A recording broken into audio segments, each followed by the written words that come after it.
Hi ನಮಸ್ತೆ friends. ಇವತ್ತಿನ ವಿಡಿಯೋದಲ್ಲಿ ನಾನು ತುಂಬ ಈಸಿ ಅಂದರೆ ಈಸಿಯಾಗಿ ಹಾಗೆ ತುಂಬ ಬೇಗ ಹಾಕುವಂತಹ ಒಂದು ಕ್ರೋಶಾ ಡಿಸೈನ್ ತೋರಿಸ್ತೀನಿ.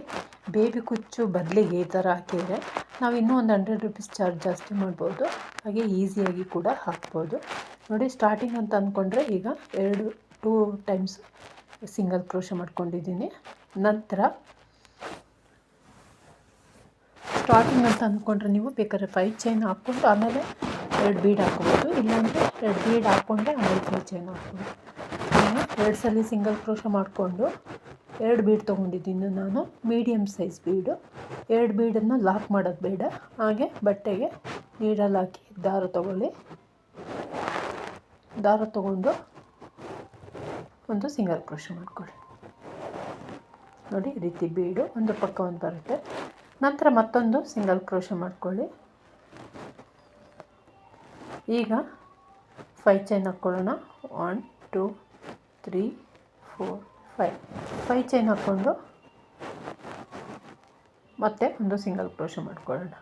ಈ 5 ಚೈನ್ ಗ್ಯಾಪ್ಗೆ ನಾವು ಕುಚ್ಚು ಹಾಕ್ಕೊಳ್ಳೋಣ. ನಂತರ ಮತ್ತೊಂದು ಸಿಂಗಲ್ ಕ್ರೋಶಾ. ಬೀಡ್ ಹಾಕಿದ ಮೇಲೂ ಕೂಡ ನೀವು 2 ಟೈಮ್ ಸಿಂಗಲ್ ಕ್ರೋಶಾ ಮಾಡ್ಕೊಳ್ಳಿ, ಹಾಗೆ ಚೈನ್ ಹಾಕಿದ ಮೇಲೂ ಕೂಡ 2 ಟೈಮ್ ಸಿಂಗಲ್ ಕ್ರೋಶಾ ಮಾಡ್ಕೊಳ್ಳಿ. ನೋಡಿ ಎಷ್ಟು ಈಸಿಯಾಗಿದೆ. 2 ಬೀಡ್ ಹಾಕ್ಕೋಬೇಕು, 2 ಸಲ ಸಿಂಗಲ್ ಕ್ರೋಶಾ, 5 ಚೈನ್ ಹಾಕ್ಕೋಬೇಕು, 2 ಸಲ ಸಿಂಗಲ್ ಕ್ರೋಶಾ.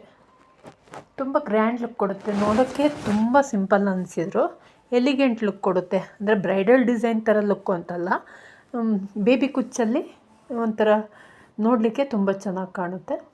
ಈ ರೀತಿ ಒಮ್ಮೆ ಟ್ರೈ ಮಾಡಿ ನೋಡಿ. ಹಾಗೆ ಬೇಬಿ ಕುಚ್ಚು ಹಾಕೋದ್ಕಿಂತ ಇದು ಈಸಿಯಾಗಿ ಕೂಡ ಹಾಕ್ಬೋದು. ಆಮೇಲೆ ಇನ್ನೊಂದು ಈವನ್ನಾಗಿ ಬರುತ್ತೆ. ಬೇಬಿ ಕುಚ್ಚು ಹಾಕ್ಬೇಕಾದ್ರೆ ನಾವು ಡಿಸ್ಟೆನ್ಸು ವೇರಿಯೇಷನ್ ಮಾಡ್ತೀವಲ್ಲ, ಆ ಥರ ಯಾವ ಪ್ರಾಬ್ಲಮ್ಮು ಇರೋಲ್ಲ. ಇದು ಈವನ್ನಾಗಿ ಬರುತ್ತೆ. 5 ಚೈನ್ ಹಾಕ್ಕೊಂಡಿರ್ತೀವಲ್ಲ, 5 ಚೈನು 2 ಬೀಡು, ಹಾಗಾಗಿ ಈವನ್ನಾಗಿ ಬರುತ್ತೆ. ತುಂಬ ಚೆನ್ನಾಗಿ ಕಾಣುತ್ತೆ. ಒಮ್ಮೆ ಟ್ರೈ ಮಾಡಿ ನೋಡಿ. ಬೇಬಿ ಕುಚ್ಚು ಬದಲಿಗೆ ಇದನ್ನು ಟ್ರೈ ಮಾಡ್ಬೋದು. ನೋಡಿ, ಈ ರೀತಿ ಬರುತ್ತೆ. ಇಲ್ಲೇನು 5 ಚೈನ್ ಇದೆಯೋ ಆ 5 ಚೈನ್ ಗ್ಯಾಪ್ಗೆ ಕುಚ್ಚು ಹಾಕಿದ್ದೀನಿ. ಕುಚ್ಚು ಹಾಕಿದ ಮೇಲೆ ಈ ರೀತಿ ಕಾಣುತ್ತೆ, ತೋರಿಸ್ತೀನಿ. ತುಂಬ ಟೈಟಾಗಿ ಎಳ್ದಾಕ್ಬಾರ್ದು, ಬೀಡು ಮೀಡಿಯಮಾಗಿ ಹಾಕಬೇಕು. ನೋಡಿ, ಕುಚ್ಚು ಹಾಕಿದ ಮೇಲೆ ಈ ರೀತಿ ಕಾಣುತ್ತೆ. ತುಂಬ ಚೆನ್ನಾಗಿ ಬಂದಿದೆ. ಇಷ್ಟ ಆಗಿದೆ ಅಂದ್ಕೊಂಡಿದ್ದೀನಿ ವೀಕ್ಷಕರೇ. ಇಷ್ಟ ಆಗಿದ್ದರೆ ಒಂದು ಲೈಕ್ ಕೊಡೋದನ್ನು ಮರಿಬೇಡಿ. ಯಾರೆಲ್ಲ ಸಬ್ಸ್ಕ್ರೈಬ್ ಮಾಡ್ಕೊಳ್ಳದೆ ನೋಡ್ತಿದ್ದೀರಾ, ಪ್ಲೀಸ್ ಸಬ್ಸ್ಕ್ರೈಬ್ ಮಾಡ್ಕೊಳ್ಳಿ, ಸಪೋರ್ಟ್ ಮಾಡಿ. ನಿಮ್ಮ ಅನಿಸಿಕೆಗಳನ್ನ ಕಮೆಂಟ್ ಬಾಕ್ಸಲ್ಲಿ ತಿಳಿಸಿ. Thank you for watching.